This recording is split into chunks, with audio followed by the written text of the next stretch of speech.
Good morning everyone. दोस्तों आज है 6 अगस्त 2021 और हम लोग करने वाले हैं द इंडियन एक्सप्रेस के न्यूज़पेपर की एनालिसिस। मेरा नाम है सितेंद्र चौधरी और जो लोग हमारे प्लेटफॉर्म पे नए हैं उनको मैं बताना चाहता हूं कि आप हमें इंस्टाग्राम पे ज्वाइन कर सकते हो। iTube क्लासेस अंडरस्कोर यूपीएससी के नाम से सर्च करोगे तो हमारा पेज आ जाएगा। यूट्यूब पे अगर आप नए हो, पहली बार हमारे चैनल पे आए तो आप सब्सक्राइब जरूर करें और बेल आइकन पे जरूर क्लिक करें। अगर आप इंस्टाग्राम भी चलाते हो तो iTube क्लासेस अंडरस्कोर यूपीएससी इसको भी ज्वाइन कर सकते हो और व्हाट्सएप ग्रुप का जो लिंक है वो आपको डिस्क्रिप्शन बॉक्स में सबसे पहली लाइन में मिल जाएगा। यहाँ पे हम आपके लिए रोज न्यूज़पेपर वगैरह करंट अफेयर शेयर करते हैं तो आप वो भी एक्सेस कर सकते हो अगर आप न्यूज़पेपर अलग से पढ़ना चाहते हो तो। चलिए आज की देखते हैं पहली न्यूज़ कौन सी है। लेकिन आगे जो है मेजर न्यूज़ में बढ़ने से पहले सभी का मैं कॉन्ग्रेचुलेट करना चाहूँगा कि हम लोगों को कल 2 सिल्वर मेडल मिले हैं और एक ब्रॉन्ज मेडल मिला है और एक सिल्वर मेडल मिला है। दैया जो है ये रेसलर थे, इनको सिल्वर मेडल मिला है और ब्रॉन्ज मेडल जो है हॉकी टीम को मिला है। हॉकी टीम को जो ब्रॉन्ज मेडल मिला है बहुत ही ज़्यादा मैं कहूँगा एक लैंडमार्क अचीवमेंट है यहाँ पे, क्योंकि 41 ईयर्स के बाद हॉकी में इंडिया को कोई मेडल मिला है और अब तक ओलंपिक की हिस्ट्री में हॉकी में सबसे ज़्यादा मेडल लेने वाली टीम जो है वो बन गई है टीम इंडिया। हमारे पास टोटल कुल मिला के अभी 12 मेडल्स हैं जिनमें से 8 गोल्ड मेडल है और इसके आसपास कोई दूसरी कंट्री नहीं है। दूसरी कंट्री जो जर्मनी है जिसके पास सिर्फ 3 गोल्ड हैं। तो एक लैंडमार्क एक हिस्टोरिकल मोमेंट है एंड लेट्स होप कि इसके बाद इंडिया का जो हॉकी है वो रिवाइवल होगा दोबारा से, जो कभी 1960s 70s मेजर ध्यानचंद के टाइम पे हुआ करता था। ऐसा हम लोग उम्मीद कर सकते हैं कि सरकार को भी सपोर्ट करना चाहिए, सभी गेम्स को सपोर्ट करना चाहिए डेफिनेटली। लेकिन एक कुछ चीज़ें ऐसी होती है ना जो पहले आप बहुत पीक पे होते हो फिर वो नीचे गिर जाता है, उसको उठाना बहुत ज़्यादा जरूरी होता है ना। तो इसलिए ये बहुत लैंडमार्क विक्ट्री है हमारे लिए, तो सभी को कॉन्ग्रेचुलेट करना चाहूंगा। आप सभी लोग कमेंट सेक्शन में भारत माता की जय लिख सकते हो, जय हिंद आप लिख सकते हो, तो मैं समझूंगा कि आपने इंडियन टीम को एक सैल्यूट मार दिया है यहाँ पे। चलिए जो पहली न्यूज हम लोग करने वाले हैं वो इकोनॉमी सेक्शन से है। तो जीएस पेपर 3 हम लोग यहाँ पे कवर करने वाले हैं। इसमें हम लोग टैक्सेशन के बारे में पढ़ेंगे। हालांकि आप जिसको जीएस पेपर 2 में भी कर सकते हो क्योंकि ये कहीं ना कहीं कानून से रिलेटेड है, लेकिन इसका जो इम्पैक्ट है वो टैक्सेशन से रिलेटेड है। देखिए थोड़ा सा आपको मैं एक पर्सपेक्टिव देना चाहूंगा यहाँ पे। हिस्टोरिकल पर्सपेक्टिव कुछ इस तरह से था कि आपको पता है कि पहले तो हमारे यहाँ पे हच हुआ करता था, एक कंपनी हुआ करती थी, है ना। हच को बाद में वोडाफोन ने एक्वायर कर लिया था, है ना। वोडाफोन जो है वो कोई ब्रिटिश कंपनी है और हच जो है ये इंडियन कंपनी थी। जब हच को वोडाफोन ने एक्वायर किया तो इंडिया में एक्वायर नहीं किया था, क्योंकि हच की जो मेजर जो इसका जो हेडक्वार्टर आप कह सकते हो कि वो इंडिया में नहीं था, वो इंडिया से बाहर था। वोडाफोन का भी हेडक्वार्टर जो है वो इंडिया से बाहर था। तो इस हेडक्वार्टर को एक्वायर कर लिया तो हच को चली गई वोडाफोन के पास। इंडियन सरकार का ये कहना है कि देखो भैया, ये क्योंकि एक इंडियन कंपनी है, चाहे इसका हेड ऑफिस बाहर हो लेकिन है तो इंडियन कंपनी ना, तो आप हमें जो है टैक्स दोगे, क्योंकि इस तरह के टैक्स को बोला जाता है आप कैपिटल गेन टैक्स। क्योंकि हच के जितने भी शेयर्स थे, जो भी स्टॉक मार्केट की इसकी वैल्यू थी, वो वोडाफोन को ट्रांसफर हो गई और इसकी वजह से हच ने जो भी पैसा कमाया, जो भी रिवेन्यू जनरेट किया, उस रिवेन्यू में से इंडिया को टैक्स मिलना चाहिए, ऐसा भारतीय सरकार ने कहा। वोडाफोन ने कहा कि देखो मैं आपको पैसा क्यों दूंगा, क्योंकि मेरा हेड ऑफिस तो इंडिया में है ही नहीं, मेरा हेड ऑफिस तो बाहर है। इसे कहा जाता है टैक्स इवेजन। तो उन्होंने इस टैक्स के बचने के लिए सारे के सारे प्रपंच जो है अपनाए थे। सरकार ने माना नहीं, वोडाफोन भी नहीं माना। वोडाफोन ने कहा मैं आपको टैक्स नहीं दूंगा, जो मर्जी कर लीजिए। सरकार ने कहा चलिए ठीक है, मैं आपके ऊपर टैक्स लगा देता हूं। तो इनकम टैक्स की ने इनके ऊपर जो है कुछ हजार करोड़ रुपए का, 20-21 हजार करोड़ रुपए का इनके ऊपर टैक्स लगा दिया। अब वो मामला चला गया सुप्रीम कोर्ट में। सुप्रीम कोर्ट ने 2007 में कहा कि वोडाफोन को कोई भी टैक्स नहीं देना है, क्योंकि उस समय जो भी इंडिया के अंदर कानून बना हुआ था उसके अंडर में अगर इंडिया से बाहर कोई डीलिंग होती है, इंडिया में आप टैक्स नहीं दोगे, जब तक जो लॉ था। अब उस समय थे प्रणब मुखर्जी, हमारे फाइनेंस मिनिस्टर थे। अब ये सुप्रीम कोर्ट के वर्डिक्ट से खुश नहीं हुए, वोडाफोन वाले तो खुशियां मना रहे थे। तो प्रणब मुखर्जी ने कहा चलिए ठीक है। तो 2012 में प्रणब मुखर्जी एक पार्लियामेंट में जो है एक कानून लेके आए और उन्होंने कानून वो पास भी करवा दिया। और इस कानून के तहत ये प्रावधान डाल दिया गया कि 2012 से पहले जितनी भी डील हुई हैं, चाहे वो इंडिया से बाहर ही क्यों ना हुई हो, आपको इंडिया में टैक्स देना पड़ेगा। इन्होंने उसको रेट्रोस्पेक्टिव कर दिया। एक टर्म यहां पे यूज करता हूं मैं, रेट्रोस्पेक्टिव। देखिए रेट्रो का मतलब क्या होता है ना, जब कोई पुराने सॉन्ग सुनते हैं ना किशोर कुमार, मोहम्मद रफी के, तो उसको बोलते हैं रेट्रो सॉन्ग्स। पुराना मतलब पिछले समय में। तो ये कानून जो बनाया गया है इसको रेट्रोस्पेक्टिव बनाया गया, मतलब पिछली पिछली ये बहुत पहले से ही इसको लागू कर सकते हैं। इंडिया में जो सिविल लॉ हैं उनको आप रेट्रोस्पेक्टिव बना सकती है पार्लियामेंट, मतलब 1950 से भी बना सकती है। आज के समय में भी सरकार कोई ऐसा कानून ला सकती है सिविल में कि वो 1950 से लागू होगा, लेकिन जो क्रिमिनल लॉज होते हैं दोस्तों वो रेट्रोस्पेक्टिव कभी नहीं हो सकते। मतलब सपोज करो आपने 1960s में कोई मर्डर किया, उस समय में मर्डर की जो सजा थी वो 5 साल थी, तो 2021 में सरकार यह रेट्रोस्पेक्टिव कानून नहीं बना सकती कि 1960 में जिसने मर्डर किया उसकी सजा जो है वो 15 साल की होगी, नहीं बना सकती। रेट्रोस्पेक्टिव लॉ कभी भी क्रिमिनल नहीं बनता है, सिविल वाले मामले में बनता है। सिविल वाले मामले में जैसे टैक्सेशन वगैरह मामले में आप रेट्रोस्पेक्टिव बना सकते हो। तो प्रणब मुखर्जी ने यही किया। प्रणब मुखर्जी ने कहा कि चलिए कोई बात नहीं, अभी मेरे पास कानून नहीं है, लेकिन 2012 में इन्होंने कानून बना दिया। अब वोडाफोन वगैरह और भी कई सारी कंपनियां थी, जैसे केन कंपनी है, केन है ना, बहुत इंपॉर्टेंट आजकल ये न्यूज में चल रहा है। तो ये कंपनी जो है वो कहां चली गई, वो चली गई इंटरनेशनल कोर्ट में। इंटरनेशनल कोर्ट कहां है, हेग में है। अब वो चली गई यहां पे, वोडाफोन भी चला गया, केन भी कंपनी भी चली गई। इंटरनेशनल जो कोर्ट है हेग में, इसने इंडियन गवर्नमेंट के अगेंस्ट में वर्डिक्ट सुना दिया। अब उसकी वजह से इंडियन गवर्नमेंट के जो एसेट्स थे यूएसए के अंदर या फ्रांस वगैरह के अंदर वो जब्त कर लिए गए, क्योंकि ये कानून कहा गया कि इन कंपनीज के को जो है वो नाइंसाफी है, ऐसा नहीं करना चाहिए था भारतीय सरकार को। उस समय में भी 2012 में भी जब ये कानून आया था, तो उस समय में भी जो बीजेपी की जो सरकार थी अपोजिशन में, उसने कहा था इसको टैक्स टेररिज्म, इसको टैक्स टेररिज्म कहा गया था। लेकिन देखो 2014 से तो मोदी की सरकार आई हुई है, अभी 2021 हो गए हैं, तो 7 साल के बाद अभी फाइनली क्या किया, एनडीए की सरकार ने नया कानून लेके आई है और ये जो रेट्रोस्पेक्टिव वाला प्रोविजन है इसको हटा दिया गया है। तो अभी इन कंपनीज को, जैसे वोडाफोन या केन कंपनी है, इनको टैक्सेशन इंडिया में नहीं देना पड़ेगा, क्योंकि ये बहुत पुरानी डील थी। ठीक है, अब तक हमारी कंपनीज ने जो है उस रेट्रोस्पेक्टिव लॉ से जो है 8,000 करोड़ के लगभग पैसा कमा लिया था। लेकिन वोडाफोन की कंपनी के ऊपर हम लोगों ने 22,100 करोड़ रुपए का फाइन लगा दिया था, जो कि वोडाफोन कह रहा था मैं नहीं दूंगा। तो परमानेंट कोर्ट ऑफ आर्बिट्रेशन जो हेग में है, इसने इंडिया की सरकार के खिलाफ वर्डिक्ट सुनाए। इन्होंने कहा कि ये टैक्सेशन नहीं बनता है, इसीलिए फ्रांस वगैरह में जो इंडिया के एसेट्स थे उनको सीज कर लिया गया था। तो सरकार को लगा कि इंडिया के गवर्नमेंट के जो होटल्स वगैरह थे ना उनको सीज कर लिया था फ्रांस में, अमेरिका में। तो फाइनली भारतीय सरकार एक कानून लेके आई है जिसके तहत अभी ये नहीं होगा। हालांकि एग्जाम के पर्सपेक्टिव से बहुत ज्यादा इंपॉर्टेंट नहीं है, लेकिन आप एग्जांपल तो दे ही सकते हो कम से कम। ये केस आपसे कोई पूछने वाला नहीं है एग्जाम में, वोडाफोन का केस बताओ एक्सप्लेन करो या केन का एक्सप्लेन करो, ऐसा कुछ नहीं पूछते एग्जाम में। हाँ, अगर टैक्सेशन रिफॉर्म के रिगार्डिंग कोई क्वेश्चन आता है तो आप वहां पे ये एक एग्जांपल दे सकते हो, दैट्स इट। इसलिए मैंने थोड़ा सा इसको बताया है, अदरवाइज तो पूरा डिटेल में जाने लगेंगे तो बहुत समय लग जाएगा। आप थोड़ा सा, आपसे सजेस्ट करूंगा कि आप गूगल पे जो है गूगल और इंडियन गवर्नमेंट की कंट्रोवर्सी पढ़ सकते हो, 1-2 पैराग्राफ का आपको रहेगा। ठीक है, थोड़ा सा आपको एक बैक स्टोरी मिल जाएगा। ठीक है, वो आप पढ़ सकते हो। चलिए अगली जो न्यूज पढ़ने वाले हैं वो तो ये हमने कर ही लिया है। पेगासस वाली न्यूज भी काफी जो है चल रही है आजकल, सुप्रीम कोर्ट में वो केस चला गया है। तो सुप्रीम कोर्ट ने फाइनली बोला है कि हम इस केस की सुनवाई करेंगे, लेकिन अभी इस केस में कोई एफआईआर हुई नहीं है। अगली जो न्यूज आती है वो आती है पार्लियामेंट से ही, तो जीएस पेपर 2 से इसको हम लोग कवर करेंगे, क्योंकि नया कॉन्स्टिट्यूशनल अमेंडमेंट बिल अभी पेश किया जाएगा। देखिए कुछ समय पहले 102 कॉन्स्टिट्यूशनल अमेंडमेंट किया गया था इंडियन कॉन्स्टिट्यूशन के अंडर में। देखिए यहाँ पे जो मामला फंसता है वो फंसता है कास्ट रिजर्वेशन को लेके। अब देखिए कास्ट रिजर्वेशन के लिए जो है SC ST को तो चलो कोई दिक्कत ही नहीं है, बात होती है ओबीसी की। ओबीसी में अब स्टेट की लिस्ट अलग होती है, ओबीसी की सेंटर की लिस्ट अलग होती है। अब यहाँ पे बहुत सारा कंफ्यूजन है, कौन सी कास्ट जो है वो सेंटर ओबीसी में है, कौन सी स्टेट ओबीसी में है। इस सारे के सारे कंफ्यूजन को दूर करने के लिए सरकार जो है 102 कॉन्स्टिट्यूशनल अमेंडमेंट लेके आई थी। इंडियन कॉन्स्टिट्यूशन के अकॉर्डिंग स्टेट गवर्नमेंट के पास भी पावर होती है किसी कास्ट को ओबीसी डिक्लेयर करने की, या फिर एजुकेशनली और जो है बैकवर्ड डिक्लेयर करने की, सोशली एजुकेशनली बैकवर्ड।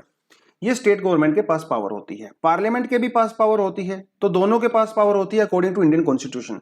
लेकिन सरकार ने क्या किया, 102 अमेंडमेंट लेके आए हम लोग 2018 में, और इसमें कुछ नए क्लोज जैसे आर्टिकल 338 बी और 342 ए इंट्रोड्यूस किया गया और इसके तहत national commission for backward class को कॉन्स्टिट्यूशनल स्टेटस दे दिया गया।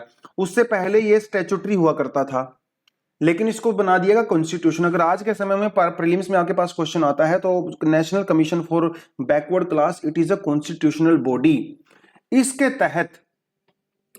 तहत ओबीसी डिक्लेयर करने का मतलब ओबीसी समझ लो एजुकेशनली बैकवर्ड क्लास समझने का, इसको डिक्लेयर करने की पावर वो पार्लियामेंट के पास आ गई और स्टेट गवर्नमेंट से वो पावर ले ली गई। मतलब आज के समय में स्टेट्स अपनी मर्जी से किसी कास्ट को एजुकेशनली बैकवर्ड डिक्लेयर नहीं कर सकते according to this new law. पहले ये स्टेट्स के पास पावर हुआ करती थी, अभी वो नहीं है। स्टेट क्या कर सकते हैं, ज्यादा से ज्यादा सजेशंस दे सकते हैं सेंटर को कि इस कास्ट को आप ओबीसी डिक्लेयर कर दीजिए। अब सेंटर उसको करे या ना करे वो उनकी मर्जी है। तो ये पावर छीन ली गई स्टेट से। तो सुप्रीम कोर्ट ने अभी वर्डिक्ट सुनाया 2021 में और सुप्रीम कोर्ट ने कहा कि ये आर्टिकल 102 अमेंडमेंट जो है ये इलीगल है, अनकॉन्स्टिट्यूशनल है, क्योंकि आप स्टेट से पावर नहीं ले सकते। स्टेट के पास भी पावर होनी चाहिए कि उनकी स्टेट के अंदर कौन सी क्लास बैकवर्ड है, कौन सी बैकवर्ड नहीं है। तो यही जो इसके पूरे मामला बस यही था कि सुप्रीम कोर्ट ने इसको अनकॉन्स्टिट्यूशनल डिक्लेयर करने के बाद सरकार अभी नया अमेंडमेंट बिल लेके आएगी। उस अमेंडमेंट बिल में वो जो पावर थी वो स्टेट्स को वापस दी जाएगी। जो पावर 2018 में स्टेट से छीन ली गई थी अभी वो स्टेट को वापस दी जा रही है by new amendment act. Amendment act जब भी कॉन्स्टिट्यूशन के अंदर होता है, कई तरह के अमेंडमेंट एक्ट होते हैं कॉन्स्टिट्यूशन के अंदर। एक तो कॉन्स्टिट्यूशनल अमेंडमेंट एक्ट होता है जिसके अंदर आपको सिंपल मेजोरिटी की रिक्वायरमेंट होती है, सिंपल मेजोरिटी से अमेंडमेंट कर सकते हो। एक अमेंडमेंट होता है जिसमें आपको स्पेशल मेजोरिटी की रिक्वायरमेंट होती है। एक अमेंडमेंट होता है जिसमें आपको स्पेशल मेजोरिटी के साथ साथ आधे 50% स्टेट्स की कंसेंट की रिक्वायरमेंट भी होती है। तो यह जो कॉन्स्टिट्यूशनल अमेंडमेंट किया जाएगा इसमें क्या होगा, it will be passed in each house, मतलब राज्यसभा लोकसभा में दोनों में पास किया जाएगा by majority of the total membership of the house. उस हाउस की जितनी मेंबरशिप है उसके 50% +1 जरूरी है and by a majority of the not less than 2/3 of the member and the present and the voting. जितने लोग उस समय में हाउस में प्रेजेंट होंगे उनका 2/3 रिक्वायरमेंट है। सपोज जैसे अब मान के चलो, जैसे अगर मान लो हाउस की स्ट्रेंथ जो है वो 500 है तो कितने लोगों की वो चाहिए, कम से कम आपको 250 +1 इतनी वोट आपको चाहिए। या फिर और जितने लोग उस समय में प्रेजेंट होंगे, मान लो उस समय में सिर्फ 300 लोग ही प्रेजेंट हैं, ऐसा भी तो हो सकता है 200 लोग छुट्टी पे गए हो, वो ना आए हो या उन्होंने बाइकआउट कर दिया हो, तो 150 +1 मतलब 151 वोट की रिक्वायरमेंट होती है। इसे कहा जाता है स्पेशल मेजोरिटी। तो लक्ष्मीकांत में आपके पास टाइप्स ऑफ मेजोरिटी दिया हुआ है, तो वहां पे आप पढ़ सकते हो स्पेशल मेजोरिटी क्या होती है, सिंपल मेजोरिटी क्या होती है ना, एब्सोल्यूट मेजोरिटी क्या होती है, कई तरह की मेजोरिटी होती हैं। तो आप लक्ष्मीकांत में डिटेल में पढ़ सकते हो। ये तो एक सिंपल पैराग्राफ यहाँ पे दिया हुआ था, लेकिन ये जो नया कॉन्स्टिट्यूशनल अमेंडमेंट होगा इसमें 50% टोटल हाउस की मेजोरिटी चाहिए और जितने लोग वहां पे प्रेजेंट होंगे उनका 2/3 चाहिए, मतलब 66%। इससे ये पास हो जाएगा। तो बस यही था, पूरा छोटा सा टॉपिक था। वैसे तो पॉलिटी के टॉपिक काफी डिटेल्ड होते हैं, तो न्यूज का यही तो मजा है ना। आप क्या कर सकते हो, आप जब न्यूज पढ़ते हो तो न्यूज से आप सिर्फ उसको न्यूज को पढ़िए, इसके पीछे इशू क्या है, वो आपका स्टैटिक पोर्शन क्या है, वो आज का जो मतलब फंडामेंटल टॉपिक है ना, वो आप लक्ष्मीकांत से जाके पढ़ लीजिए। ऐसे ही आपका टॉपिक तैयार होता है। अगर आप सिर्फ ये सोच रहे हो कि न्यूज़पेपर पढ़ने से आपका पूरा फाउंडेशन तैयार हो जाएगा, तो वो नहीं होता है। न्यूज़पेपर में सिर्फ आपका करंट अफेयर कवर होता है, इसका स्टैटिक पोर्शन आपको बाद में अपनी बुक से ही पढ़ना पड़ता है।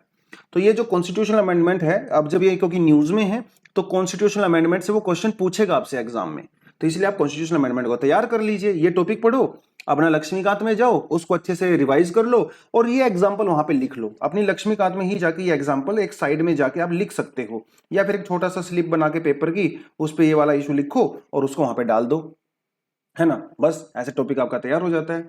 चलिए, अगली जो न्यूज है वो कोई बहुत बड़ी न्यूज नहीं है। आपको पता ही है कि यूनाइटेड नेशन सिक्योरिटी काउंसिल का इंडिया प्रेसिडेंट है अगस्त के महीने में, है ना, क्योंकि इसके अंदर 15 मेंबर होते हैं, 5 परमानेंट मेंबर होते हैं, 10 नॉन परमानेंट मेंबर होते हैं। तो इंडिया जो है it is a non permanent member और अगस्त के महीने में India would be president of that. तो ईरान के अभी जो नए प्रेसिडेंट बने हैं, है ना, मिस्टर रेजी, इब्राहिम रेजी इन तेहरान जो है वो कैपिटल है ईरान की, ये सबको पता है। तो इनके साथ देखो मीटिंग कर रहे हैं हमारे MEA, है ना, minister of external affair, Jaishankar ji. तो इन्होंने मीटिंग करके इनको ये कहा कि देखिए आप अफगानिस्तान का मुद्दा जरूर उठाइए। देखिए भैया प्रेसिडेंट हम हैं तो मुद्दा तो हम उठा ही सकते हैं, उसमें कोई समस्या नहीं है। तो उन्होंने कहा कि आप मुद्दा उठाइए और बातचीत कीजिए अफगानिस्तान के ऊपर। तो इंडिया ने भी इनको एश्योरेंस दिया है मिस्टर रेजी को कि डेफिनेटली इंडिया यूएनएससी में एक कदम उठाएगा। तो जीएस पेपर 2 से आप इसको कवर कर सकते हो, इंडिया ईरान रिलेशनशिप के बारे में। वैसे भी अफगानिस्तान को लेकर इंडिया काफी इमोशनल है क्योंकि इंडिया ने $3 बिलियन के लगभग वहां पे इन्वेस्टमेंट कर रखी है। इंडिया कभी भी नहीं चाहेगा कि तालिबान जो है वहां पे कब्जा कर ले। और जहां पे देखिए एडिटोरियल की बात है तो ये कोई खास इंपॉर्टेंट एडिटोरियल नहीं है आपके लिए, ये भी कोई खास इंपॉर्टेंट नहीं है, आप इसको आप छोड़ सकते हो। ये जो एयरक्राफ्ट कैरियर वाला है इसको हम लोग कल कवर कर चुके हैं, तो आज इसको कवर करने का कोई मतलब नहीं है। ये वाला काफी अच्छा है, इंडिया जो रिफॉर्म्स हुए थे एलपीजी रिफॉर्म्स 1991 में, उसके रिगार्डिंग है, जिसको आज हम लोग डिस्कस करने वाले हैं। ठीक है, इसको भी आप यहाँ पे कंप्लीटली छोड़ सकते हो। आइडिया पेज जो होता है ये आपके लिए कोई खास रिक्वायरमेंट नहीं होती एग्जाम के पर्सपेक्टिव से, है ना भाई, यहाँ पे तो इसको आप कंप्लीटली छोड़ ही सकते हो। कश्मीर वाले मुद्दा तो हम लोग कई बार कर चुके हैं, और वैसे भी आज का जो एडिटोरियल है ये कंप्लीटली पॉलिटिकल है, क्योंकि राम माधव जो है वो बीजेपी के स्पोक्स पर्सन है। तो पॉलिटिकल न्यूज हमें पढ़ने की कोई जरूरत नहीं है, क्योंकि बायस्ड होते हैं काफी ज्यादा। अगर आपको पढ़ना है तो आप एक ये भी पढ़ सकते हो अलग से। मैं तो आपको सिर्फ एक ही एडिटोरियल कराऊंगा एलपीजी रिफॉर्म वाला, लेकिन अगर आपको पढ़ना है मैं रिकमेंड करता हूं कि आज का ये टॉपिक जो है वो रिकमेंडेड है, आप इसको भी पढ़ सकते हो। ठीक है, पढ़ना भी चाहिए आपको। एडिटोरियल में भी आपको अलग से कवर कराऊंगा, डोंट वरी। उसके अलावा जो है ये चाइना से खबर है, तो इसको भी हम लोग जीएस पेपर 2 में कवर करेंगे। ठीक है, चाइना से खबर कुछ इस तरह की है कि पार्लियामेंट्री कमेटी थी हमारी, एक parliamentary standing committee on water resources. ठीक है, देखिए पार्लियामेंट्री कमेटी दो तरह की होती हैं, एक होती है आपकी परमानेंट पार्लियामेंट्री कमेटी, एक होती है एड होक। एड होक का मतलब वो होती हैं जो टेम्परेरी पीरियड के लिए बनाई गई होती हैं किसी पर्टिकुलर पर्पज के लिए। ठीक है, एड होक कमेटी में, और एक होती है हमारी परमानेंट कमेटी, जैसे कमेटी ऑन फाइनेंस है ना, उसके अंदर आपका कई सारी कमेटी आती हैं, एस्टीमेट कमेटी आती हैं, पार्लियामेंट्री अलग से डिपार्टमेंटल कमेटी आती हैं। तो ये कमेटी वाला टॉपिक मैं आपको पहले भी 2-3 बार करवा चुका हूं, है ना। और लक्ष्मीकांत में स्पेशली अलग से पार्लियामेंट्री कमेटी को लेकर चैप्टर दिया हुआ है, आप वो पार्लियामेंट्री कमेटी का चैप्टर भी यहाँ पे पढ़ सकते हो। तो ये हमारी जो है स्टैंडिंग कमेटी है, parliamentary standing committee on water resources. इसने क्या कहा है, देखो इंडिया और पाकिस्तान, इंडिया और चाइना, है ना, तो कई हमारी ऐसी इंटर स्टेट रिवर्स हैं, जैसे गंगा, है ना, वो इंडिया से निकलती है और बांग्लादेश में चली जाती है। इंडस रिवर जो इंडिया और पाकिस्तान इसको शेयर करते हैं, सतलुज रिवर इसको इंडिया पाकिस्तान शेयर करते हैं। ऐसे ही है ब्रह्मपुत्र रिवर जिसको चाइना और इंडिया शेयर करते हैं। तो ये जो इंटर स्टेट जो रिवर्स होती है ना, इनके वाटर के डिस्ट्रीब्यूशन के लिए कुछ किया जाना चाहिए। देखो ऐसा ना हो कि कल को ब्रह्मपुत्र के फ्लो को, अगर मान लो सपोज करो कल के ब्रह्मपुत्र के फ्लो को चाइना ने अगर रोक दिया, तो इंडिया के ऊपर क्या इंपैक्ट पड़ेगा, पूरा नॉर्थ ईस्ट तो ड्राई हो जाएगा, है ना। और अगर ब्रह्मपुत्र में डैम वगैरह कोई चाइना ने डैम बना दिया और अचानक से उसमें से पानी छोड़ दिया, तो हमारा पूरा नॉर्थ ईस्ट ही डूब जाएगा। तो ये जो वाटर को लेके जो दोनों कंट्रीज के बीच में, दो या दो से ज्यादा कंट्रीज के बीच में जो इश्यूज होते हैं, इसको सोल्व किया जाना चाहिए। इंडिया और पाकिस्तान के बीच में 1960 में एक ट्रीटी हुई थी जिसे कहा जाता है इंडस वाटर ट्रीटी। ठीक है, इस इंडस वाटर ट्रीटी के तहत क्या किया गया था, जैसे हमारे यहाँ पे क्या है, सतलुज, ब्यास, रावी, चिनाब, झेलम और इंडस। तो ऊपर वाली जो चिनाब, झेलम और इंडस रिवर हैं, इनको पाकिस्तान को दिया गया था, और नीचे सतलुज, ब्यास और रावी हैं, ये इंडिया को दे दी गई थी। तो इनको इंडिया अपनी मर्जी से यूज कर सकता है, इनको पाकिस्तान अपनी मर्जी से यूज कर सकता है। लेकिन चिनाब, झेलम और इंडस अगर इनको इंडिया को यूज करना है तो उसके लिए कुछ प्रोविजंस बनाए गए हैं। देखिए इस ट्रीटी में तो मैं नहीं जाऊंगा। चाइना के साथ हमारी ऐसा कोई ट्रीटी नहीं है ब्रह्मपुत्र के वाटर को शेयरिंग के लेके। पाकिस्तान के साथ हमारी ट्रीटी 1960 में बनी थी, जो अब तक बहुत बढ़िया काम किया है। चाइना के साथ ऐसी हमारी कोई ट्रीटी नहीं है। चाइना ब्रह्मपुत्र के पानी को रोक भी सकता है, नहीं भी रोक सकता है, क्योंकि ट्रीटी नहीं है ना, तो लीगली बाइंडिंग नहीं है। तो इसी वजह से तो पार्लियामेंट्री कमेटी ने यही कहा है कि वो समय आ गया है जब इंडिया को पाकिस्तान के साथ जो 1960 की ट्रीटी थी इसको रिवाइव करना चाहिए, क्योंकि उस समय में सिचुएशन कुछ और थी। क्योंकि उस समय में कई ऐसे मैटर थे जो इंडिया ने कंसिडर नहीं किए थे, जैसे क्लाइमेट चेंज वाला मैटर हो गया, है ना, global warming, climate change, environmental impact assessment. अब 1960 में तो ये सब नहीं था। तो समय आ गया है कि देखो 2021 60 साल हो गए हैं उस ट्रीटी को। तो इस पार्लियामेंट्री कमेटी का यही कहना है कि पार्लियामेंट पाकिस्तान के साथ इस ट्रीटी को रिवाइव किया जाए, नए तरीके से इससे बात की जाए, और इवन चाइना के साथ भी जो है हम लोगों को बातचीत करनी चाहिए, क्योंकि चाइना जो है बड़े बड़े डैम जो है वो ब्रह्मपुत्रा पे बना रहा है, तो इससे इंडिया का जो ब्रह्मपुत्रा का फ्लो है वो चेंज ना हो। तो ठीक है, तो ये आपका जीएस पेपर 2 में थोड़ा सा आप इसको ज्योग्राफी से भी कंसिडर कर सकते हो, लेकिन ज्यादातर तो ये आपका आईआर पोर्शन के साथ आता है। हालांकि जब भी चाइना कोई डैम बनाता है ब्रह्मपुत्रा के ऊपर, इंडिया उसमें अपना ऑब्जेक्शन दिखाता है, और चाइना हमेशा ही इंडिया को इंश्योर करता है कि आप चिंता मत कीजिए, वाटर फ्लो चेंज नहीं होगा। ठीक है, इसे कहा जाता है run of river project. Run of river project, run of river का मतलब ये होता है कि अगर कोई रिवर होती है तो इसे फ्लो को नहीं रोका जाता है, मतलब इसमें से डाइवर्ट नहीं किया जाता है वाटर, सिर्फ डैम बनाया जाता है, और ये डैम से पानी नीचे आता है और रिवर फ्लो करती है, इसे कहा जाता है रन ऑफ रिवर। मतलब चाइना ये कहता है कि मैं ब्रह्मपुत्र के वाटर को डाइवर्ट नहीं कर रहा हूं भैया, मैं सिर्फ रन ऑफ रिवर प्रोजेक्ट बना रहा हूं। ऐसा ही रन ऑफ रिवर प्रोजेक्ट जो है इंडिया भी बनाता है, इंडस रिवर के ऊपर, चेनाब रिवर के ऊपर। पाकिस्तान भी सेम कंप्लीट करता है जो इंडिया चाइना के साथ करता है। तो वो थोड़ी थोड़ी सी मामला यहाँ पे है, लेकिन चाइना के साथ हमारी सच कोई ट्रीटी नहीं है। ठीक है, चलिए उससे अगली जो न्यूज आती है वो आती है हमारी थोड़ा सा इकोनॉमी सेक्शन से है, लेकिन वैसे तो मैं इसको कहूंगा नहीं कि इकोनॉमी सेक्शन से है। ये जो है आप जो है जीएस पेपर 2 से इसको कवर कर सकते हो, क्योंकि देखिए आपको पता है कि इंडिया में डेल्टा वेरिएंट बहुत ज़्यादा स्ट्रॉन्ग है, और पूरी दुनिया में जो इंडिया से ट्रैवल कर रहे हैं लोग, उनको ज़्यादा परमिशन नहीं है ट्रैवल करने की, क्योंकि उनको लगता है कि इंडिया से लोग आएंगे अपने साथ वायरस लेके आएंगे। इसी तरह की कोई सिचुएशन जो है यूके के अंदर भी थी। पहले इंडिया ने यूके को रेड लिस्ट में डाला हुआ था। रेड लिस्ट का मतलब ये है कि आप इंडिया से ट्रैवल नहीं कर सकते हो। अभी इंडिया को इन्होंने एम्बर लिस्ट में डाला है। एम्बर लिस्ट का मतलब ये है कि कुछ रिस्ट्रिक्शंस को कम कर दिया गया है। ठीक है, जैसे मान लो इंडिया से अगर कोई आदमी ट्रैवल करता है तो पहले उसको 14 दिन का क्वारंटाइन रखना एक कंपलसरी हुआ करता था, मैंडेटरी था, लेकिन अभी भी मैंडेटरी है, लेकिन वो 14 दिन की बजाय 10 दिन का हो गया है।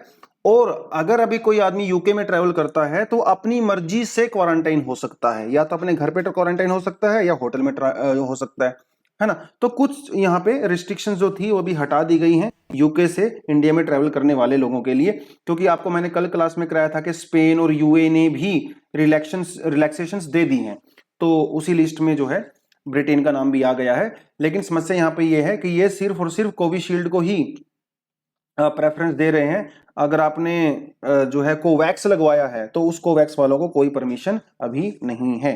ठीक है, कोविशील्ड को परमिशन है, क्योंकि कोविशील्ड को डब्ल्यूएचओ ने भी वो पास कर दिया है। अगली जो न्यूज आती है वो वर्ल्ड से आती है, दुनियादारी से आती है, थोड़ा सा देख लेते हैं, कोई ज्यादा इंपॉर्टेंट है नहीं।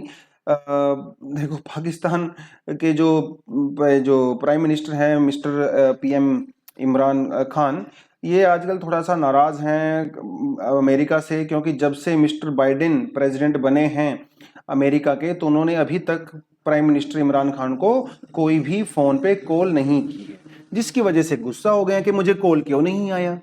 क्योंकि कोई भी नया प्रेसिडेंट बनता है तो वो दूसरे जो कंट्रीज होते हैं उनके प्राइम मिनिस्टर या प्रेसिडेंट को कॉल करता है, कर्टेसी कॉल होती है, बधाई वगैरह देने के लिए ये लोग भी कॉल करते हैं। तो अभी तक इन्होंने कोई फोन पे बात की नहीं है, जिस वजह से नाराज हैं, और इन्होंने कई बार अपनी नाराजगी को जाहिर भी किया है। लेकिन अमेरिका के जो दूसरे मंत्री संतरी हैं उनका कहना है कि ऐसा कुछ भी नहीं है, पाकिस्तान बहुत इंपॉर्टेंट प्लेयर है, अफगानिस्तान में पाकिस्तान हमारा दोस्त है, तो वो सारी की सारी चीजें हैं। ठीक है, लेकिन वो थोड़ा सा नाराजगी है ही, नेचुरल सी बात है भैया, गुस्सा तो आएगा ही।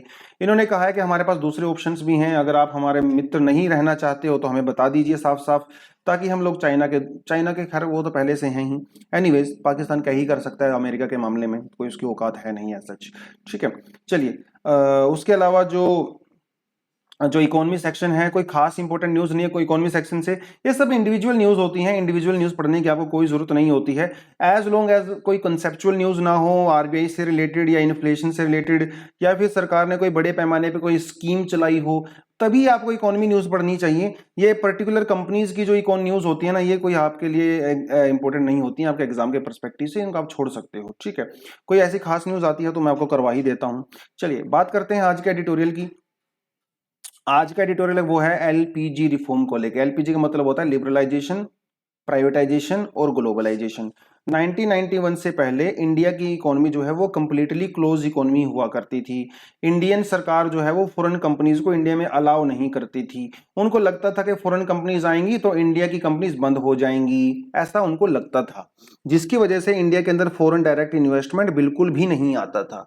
और इंडिया की जो फॉरेन करेंसी थी वो बिल्कुल खत्म हो गया था, हमारा जो फॉरेक्स रिजर्व था खत्म हो गया था। और भैया तेल वेल तो हम लोग इंपोर्ट ही करते थे। अब जब आप किसी चीज को इंपोर्ट करोगे तो उसके लिए किस में, डॉलर में पैसा दोगे? इंडिया में डॉलर था नहीं, क्योंकि एफडीआई इंडिया में आती नहीं थी। तो क्योंकि हम लोगों के पास इंपोर्ट करने के लिए पैसा नहीं था, तो इंडिया ने फाइनली 1991 में अपनी इकोनॉमी को ओपन कर दिया दुनिया भर के लिए। और दुनिया की कंपनीज को इनवाइट किया कि आप इंडिया में आइए, हमारी कंपनी हमारी कंट्री जो है ओपन है, कोई दिक्कत नहीं है, एफडीआई लाइए, भर भर के पैसा लाइए। तो 1991 के बाद इंडिया की इकोनॉमी ने ओपन करना शुरू किया, एमएनसी जो है वो इंडिया में आना शुरू हो गया। ठीक है, तो उसके बारे में ही अब छोटा सा एक एडिटोरियल है। अब बहुत ज्यादा डिटेल्स यहाँ पे नहीं दी गई हैं, एक सिंपल सा पर्सपेक्टिव यहाँ पे दिया गया है। देखिए 1991 रिफॉर्म से पहले इंडिया में जो है लाइसेंस राज हुआ करता था, लेकिन 1991 के रिफॉर्म के बाद कोई लाइसेंस राज नहीं है। लाइसेंस राज का मतलब ये है कि आपको फैक्ट्री लगाने के लिए सरकार की ज्यादा परमिशन नहीं लेनी पड़ती थी। अगर पहले आपको इंडिया में छोटी सी फैक्ट्री लगानी पड़ती थी ना, तो उस फैक्ट्री को लगाने के लिए भैया 5 साल लग जाते थे, क्योंकि ब्यूरोक्रेटिक हर्डल्स यहाँ पे इतने ज्यादा थे। आपको कम से कम 200 से 300 आपको फॉर्म भरने पड़ते थे, यहाँ परमिशन लो, वहां परमिशन लो, यहाँ करप्शन है, ब्राइबरी है, पैसा खिलाओ। बहुत दिक्कत थी इंडिया में बिजनेस ओपन करने के लिए, इसलिए इंडिया में बिजनेस ओपन हो नहीं पाता था, इंडिया की इकोनॉमी ग्रो करती नहीं थी। तो 1991 के रिफॉर्म के बाद जो है लाइसेंस राज को खत्म कर दिया गया, इंडिया की इकोनॉमी को दुनिया भर के लिए ओपन कर दिया गया। चाइना ने यही काम जो है 1979 में किया था अपनी कंट्री के लिए। 1979 में इंडिया से भी बुरी हालत थी चाइना की, लेकिन 1971 के बाद उसने ग्रो किया। अब देखिए, जब 1991 में इंडिया ने ग्रो किया तो कुछ कंपनीज ऐसी थी जो स्केप्टिकल थी, इस चीज से डर रही थी, उनको लगता था फॉरेन कंपनी आएंगी इनको खत्म कर देंगी। तो ये ऐसी कंपनी थी जो जिन्होंने अपने तौर तरीके चेंज नहीं किए, पुराने तरीके से ही चलती रही और बाद में जाके खत्म हो गई। लेकिन कुछ ऐसी कंपनी थी जिन्होंने इस मूव को ओपन किया, जो थोड़ी सी ओपन माइंडेड कंपनी थी। इन्होंने जो अपने स्ट्रक्चर को चेंज किया, नई रियलिटी को एक्सेप्ट किया और इन्होंने ग्रो किया। जैसे रिलायंस यहाँ पे एक बहुत शानदार एग्जांपल है, टीसीएस, इन्फोसिस, है ना, विप्रो, शानदार कंपनी इन्होंने ग्रो किया क्योंकि इन्होंने चेंज का वेलकम किया। और जिन्होंने देखो चेंज तो समय की, change is the only thing which is permanent. अगर आप समय के हिसाब से अपने आप को चेंज नहीं करोगे तो आप खत्म हो ही जाओगे। आपको अपने आप को अपडेट करना जरूरी है। तो इनिशियली सरकार ने देखो, जब शुरू में इंडियन इकोनॉमी को ओपन किया 1991 में, तो हम लोगों ने एकदम से ओपन नहीं किया कि आओ आराम से यहाँ पे फैक्ट्री लगाओ। पहले हम लोगों ने जॉइंट वेंचर्स बनाए कि आप आइए इंडियन कंपनी के साथ जो हाथ ज्वाइन कीजिए, उनके साथ कोऑपरेशन कीजिए, और जॉइंट वेंचर पे हम लोगों ने शुरू में फोकस किया। तो जब नई नई फॉरेन कंपनीज इंडिया में आई तो कंज्यूमर को चॉइस मिली। पहले तो इंडियन कंज्यूमर के पास चॉइस थी ही नहीं, क्योंकि मार्केट में गिनी चुनी चीजें हुआ करती थी, उनमें से ही खरीद लो भैया। अब मान लो कोई टीवी लेने गया है, अब मार्केट में एक ही टीवी की कंपनी है, वो घर घर जिसका शटर ऐसे खुलता था, किसी के घर में अभी भी होंगे, वो पुराने रखे होंगे, वो शटर इधर खुलता था इधर खुलता था, वो पीछे से घटिया सा टीवी निकलता था ब्लैक एंड व्हाइट टाइप का। तो पहले इंडिया के पास कस्टमर के पास चॉइस ही नहीं थी बेचारों के पास। अभी आप मोबाइल लेने जाओ, आपके पास कितनी चॉइस है ना, कम पैसे में कितने बढ़िया फीचर्स वाले मोबाइल फोन मिल जाते हैं। आप कपड़ा खरीदने जाओ, कितनी चॉइस आपके पास, दुनिया भर की ब्रांड्स आपके पास हैं। कुछ भी आप चीज खरीदें, गाड़ियां खरीदने जाओ, बाइक खरीदने जाओ, आपके पास चॉइस है ना।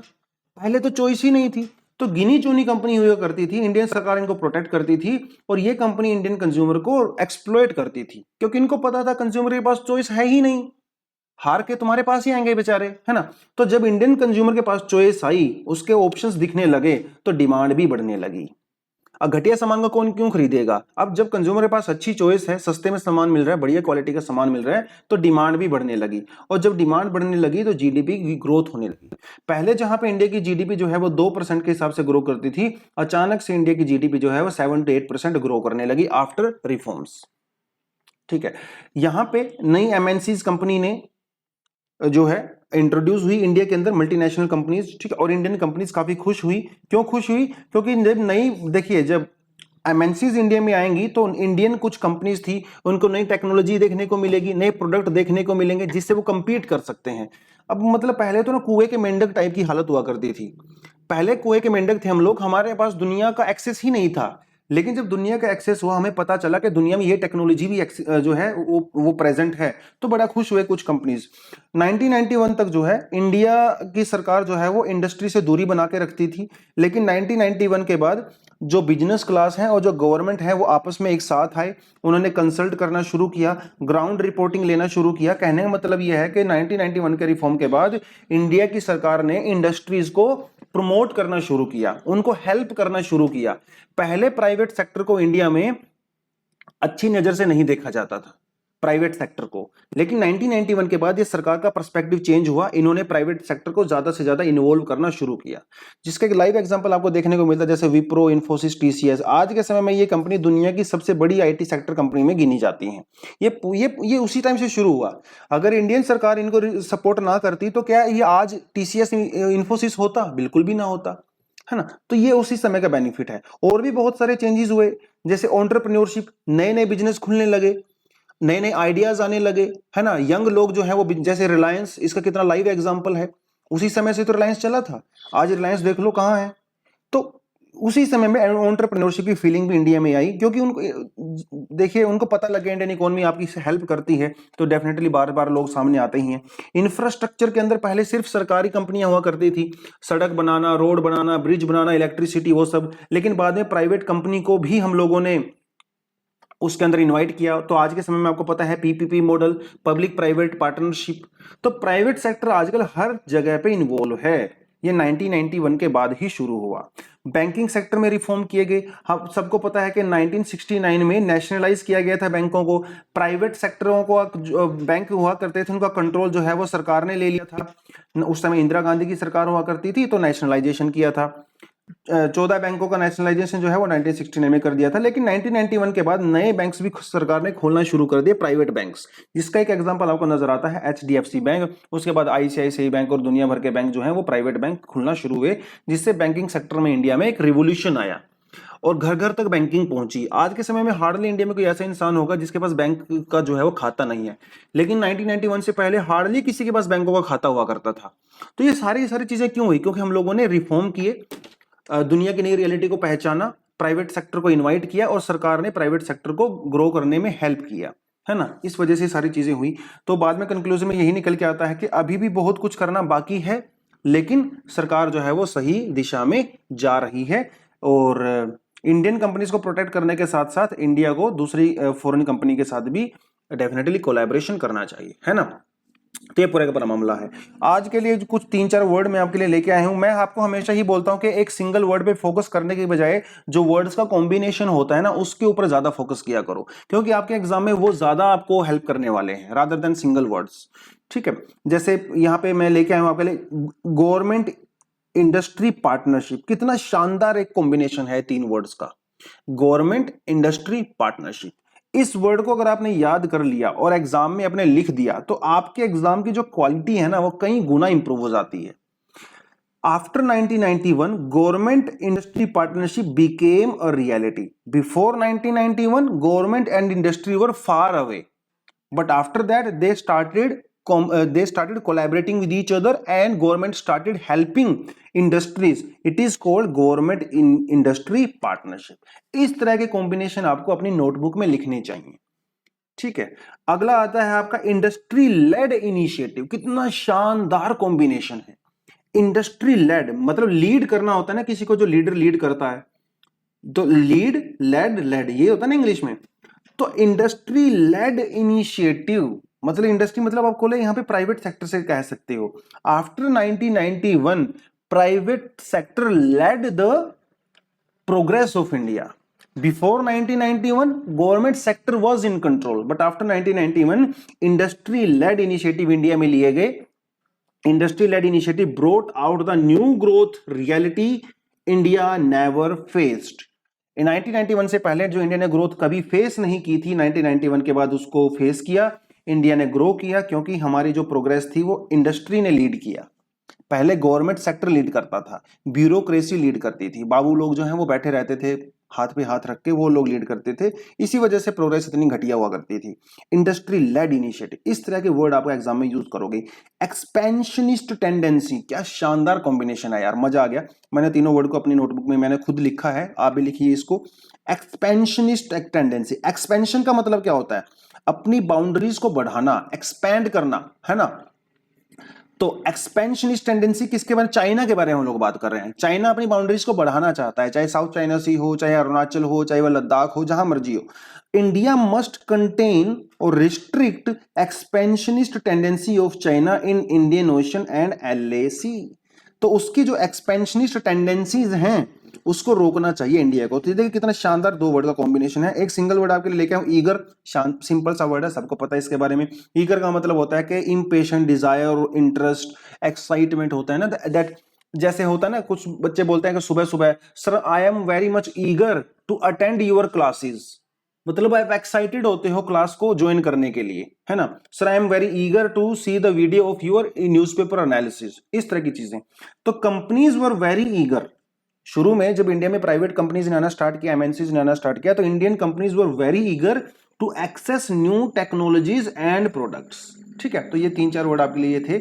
आप इस कॉम्बिनेशन को मैं आपको हमेशा बोलता हूं, कॉम्बिनेशन पे ज्यादा फोकस करो rather than single words. Single words को वैसे भी याद करना थोड़ा मुश्किल होता है, कॉम्बिनेशन को आप अच्छे से याद कर सकते हो, और कॉम्बिनेशन एग्जाम में आपके लिए ज्यादा रेलेवेंट है रादर देन सिंगल वर्ड्स। ठीक है, तो यही था आज का एनालिसिस। आई होप आपको ठीक ठाक लगा होगा। जो नए लोग हैं वो सब्सक्राइब करें, और पुराने लोग हैं वो अपने दोस्तों को बताएं यार, शेयर किया करो, अपने स्टेटस वगैरह पे डाला करो, दोस्तों को बताया करो हमारे बारे में, चैनल के बारे में, ताकि थोड़ी फैमिली ग्रो करेगी, तो आपके लिए हम और बेटर कंटेंट यहाँ पे लेके आ सकते हैं। चलिए ठीक है, thank you very much, all the best and जय हिंद।